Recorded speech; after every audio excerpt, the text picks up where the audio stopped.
My name is Bryan Mallett. I'm a digital media major. I'm a senior at Endicott, and I'm from Linfield, Massachusetts. So this year, I feel like it's not really like a last chance to make a mark, but it's like you need to make an impression before you go off into the real world. What I do mainly is I'm a freelance videographer, so that means I do like high school and college kind of stuff. It was at senior season for Linfield football that I kind of realized I have a chance to do something really cool. Every Friday, I would be there, I would be capturing the moments, and people were like, this is kind of something we look forward to that next day when we see, oh, there's my highlights, there's my big catch, there's my big hit. All my friends were like, yeah, like these are getting really better and better. And I'm really appreciative that you're here just kind of taking time out of your day. Not only watch us, but capture these moments that we'll watch for the rest of our lives. So that honestly is like the biggest reward for what I do. When I made my decision to come to Endicott, it was like, oh, they have a great athletics program. So I was like, yeah, this would be a great opportunity for me. And I feel like I've taken every chance I had and just ran with it. So that sophomore year of Endicott, I got lucky enough to be a BC videographer intern, so I did all their hockey games, all their basketball games. And another internship I had was with TorchPro, which is another sports media company out of New Hampshire. So I was lucky enough to do multiple hype videos for Charlie McAvoy and Joe Pavelski, which are both on their Instagram. So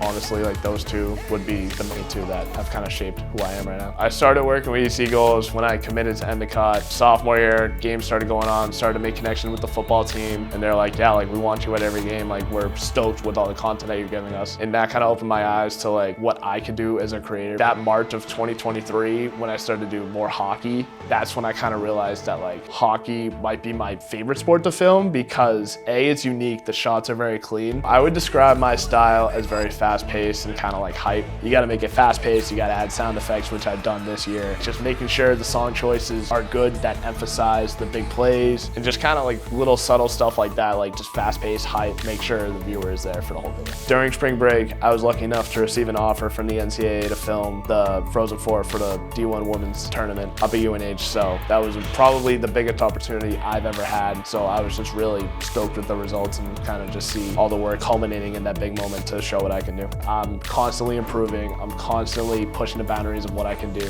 You need to keep going. You need to go all in on this. I've made a lot of connections. I've made a lot of friends, and I'm really looking forward to what's next for me going forward.